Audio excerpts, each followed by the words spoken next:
एक दिन आसमान में रहने वाला विशाल चांद आसमान से उतरकर पृथ्वी के जंगल में प्रकट होता है। उसके बाद चांद एक बड़ा सोने का टुकड़ा जमीन पर फेंक देता है। देखते ही देखते वह सोने का टुकड़ा एक सोने के चांद के रूप में बदल जाता है। फिर चांद चांदी का एक टुकड़ा जमीन पर पटक देता है। अगले ही पल वह चांदी का टुकड़ा चांदी के चांद के रूप में बदल जाता है। मैंने तुम दोनों को इसलिए प्रकट किया है ताकि मैं अच्छे बुरे इंसानों की परख कर सकूं। उसके बाद विशाल चांद आसमान में गायब हो जाता है। फिर अगले ही पल सोने के चांद के सामने सोने का एक लंबा रास्ता प्रकट हो जाता है। दूसरी तरफ चांदी के चांद के सामने एक बहुत विशाल चांदी का रास्ता बनकर तैयार हो जाता है। देखते ही देखते कुछ दिन बीत जाते हैं। फिर एक दिन करिश्मा और करीना नाम की दो लड़कियां जंगल में आती है। दोनों अपने सामने सोने और चांदी के चांद को देखकर हैरत में पड़ जाती है।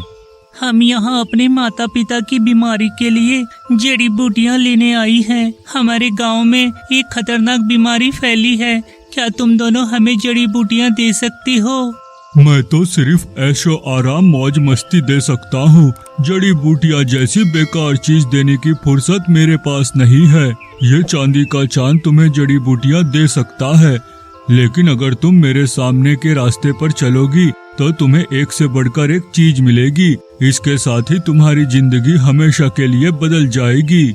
सोने के चांद की बात सुनकर करिश्मा बहुत खुश होती है और वह सोने के रास्ते पर चलने का फैसला कर लेती है। लेकिन तभी करीना उसे रोक लेती है। तुझे अगर सोने के रास्ते पर जाना है तो जा, लेकिन पहले अपने माता पिता के लिए जड़ी बूटी तो ले ले। हमारे गांव में बीमारी फैली है। मेरे माता पिता के साथ साथ तेरे माता पिता भी बुरी तरह बीमार है। करिश्मा, तुम अपनी सहेली की बात मत सुनो। तुम्हारे माता पिता बूढ़े हो गए हैं।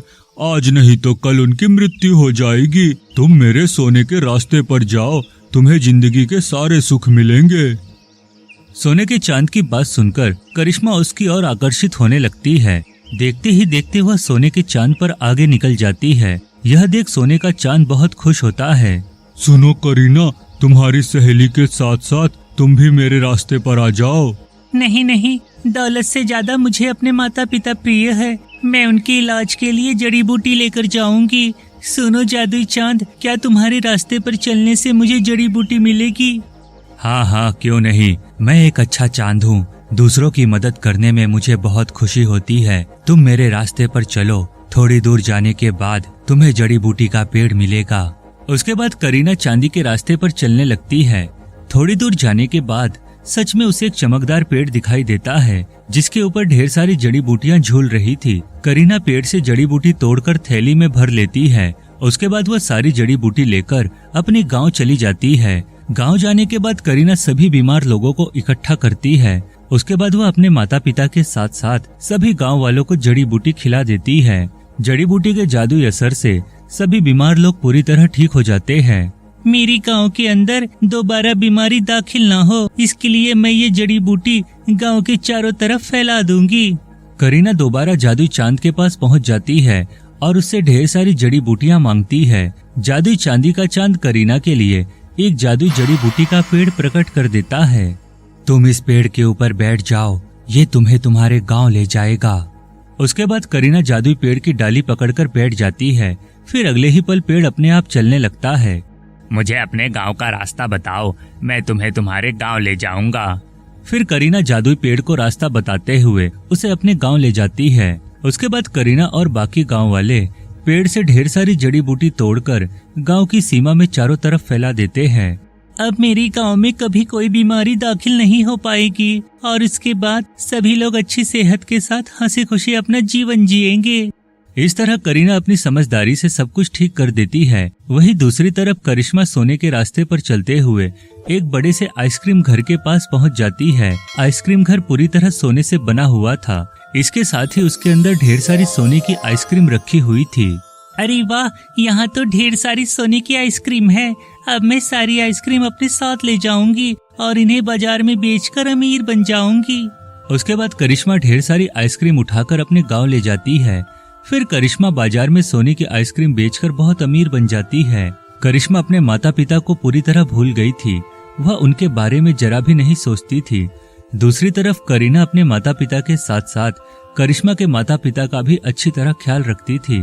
करिश्मा गांव की सभी लड़कियों को जादुई सोने और चांदी के रास्ते के बारे में बता देती है। करिश्मा की अमीरी देख गांव की सभी लड़कियां बहुत प्रभावित होती है। उसके बाद सभी लड़कियां जंगल जाकर सोने के चांद के रास्ते पर पहुंच जाती है। उन्हें भी वहां सोने की आइसक्रीम का बड़ा घर दिखाई देता है। सभी लड़कियां ढेर सारी सोने की आइसक्रीम लेकर अपने गांव आ जाती है। फिर सोने की आइसक्रीम बेचकर करिश्मा की तरह सारी लड़कियां अमीर बन जाती है। लेकिन अमीर बनने के बाद करिश्मा और उसकी सहेलियां बहुत ज्यादा घमंडी हो गई थी। वे सभी दूसरे गरीब लोगों पर अत्याचार करना शुरू कर देती है। फिर एक दिन करिश्मा और उसकी सहेलियां बाजार से नई कार खरीद कर ले आती है। सभी लड़कियां कार में बैठकर तेजी से चलते हुए सड़क से गुजरने लगती है। तभी करिश्मा सड़क पर जा रहे एक गरीब आदमी को टक्कर मार देती है। वह आदमी बुरी तरह घायल हो जाता है। अरे तेरा सत्यानाश हो, तू अंधा है क्या? तुझे दिखाई नहीं देता? ओए मुझे तो दिखाई देता है, लेकिन तुम्हें दिखाई नहीं देता। तुमने इतनी जोरदार टक्कर मारी है कि मेरा शरीर बुरी तरह घायल हो गया है। देखो मेरा पैर टूट चुका है। अब मैं खेतों में काम कैसे करूँगा? तुम गरीब लोग किसी काम के नहीं हो। दोबारा अगर तू मुझे सड़क पर दिखाई दिया तो मैं अपनी गाड़ी से तुझे कुचलकर जान से मार दूंगी। चल जा यहाँ से। उसके बाद गाड़ी आगे चली जाती है। फिर एक दिन करिश्मा और उसकी सहेलियां सोने के चांद के पास जाती है और उससे जादुई छड़ी की मांग करती है। सोने का चांद करिश्मा को एक सोने की जादुई छड़ी दे देता है। अब मैं इस सोने की छड़ी का इस्तेमाल करके सभी लोगों को अपना गुलाम बनाऊंगी। फिर हमें बहुत मजा आएगा। गांव जाने के बाद करिश्मा सोने की छड़ी घुमाकर गांव वालों के घर का सारा अनाज गायब कर देती है और इसके साथ ही वो उनके घरों को भी तोड़कर बर्बाद कर देती है। अब तुम लोगों के पास रहने के लिए घर नहीं है और न ही खाना है। तुम सभी लोग मेरे सामने लाइन लगाकर खड़े होना और भीख मांगकर मुझसे खाना मांगना, तभी तुम सबको खाना मिलेगा।